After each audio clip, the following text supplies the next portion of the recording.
నిన్నమని ఆయన అన్నాడు కేసీఆర్ గారు, నేను కొడితే గట్టిగా కొడతా అని. నేను మొన్న చెప్పిన, అయ్యా ఏందయ్యా కొట్టడానికి, అది ఏమన్నా ఫుల్లా ఆఫా గట్టిగా కొట్టడానికి అని అడిగిన. చంద్రశేఖరరావు గారు ఈ వేదిక మీద నుంచి చెప్తున్నా, నీ గట్టి కొట్టాలంటే నీ కొడుకును వంగబెట్టి కొట్టు.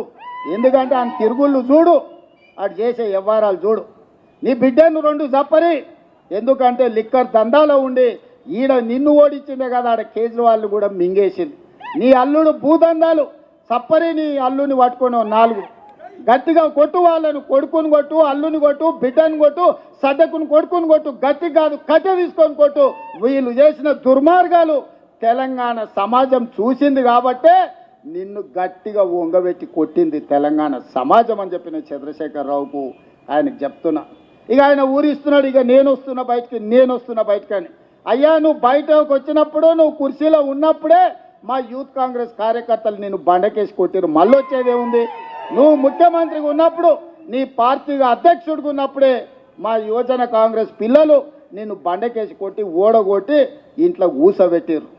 ఇవాళ కేటీఆర్ గారు ఊర్ల మీద తిరుగుతున్నాడు, కొత్త బిచ్చగాని పొద్దుగుర్తు ఎరగాడని. 10 ఏళ్ళ అధికారంలో ఉన్నాడు, డబల్ బెడ్రూమ్ ఇల్లు ఇస్తాను ఇయ్యలే, ఇంటికో ఉద్యోగం ఇస్తాను ఇయ్యలే, దళితులకు 3 ఎకరాల భూమి ఇస్తాను ఇయ్యలే, డబల్ బెడ్రూమ్ ఇల్లు ఇయ్యలే. ఇట్లా చెప్పుకుంటూ పోతే 100 హామీలు ఉన్నాయి. 10 ఏళ్ళు అమలు చేయలేదు. 7 లక్షల కోట్ల రూపాయలు అప్పు తెచ్చాడు.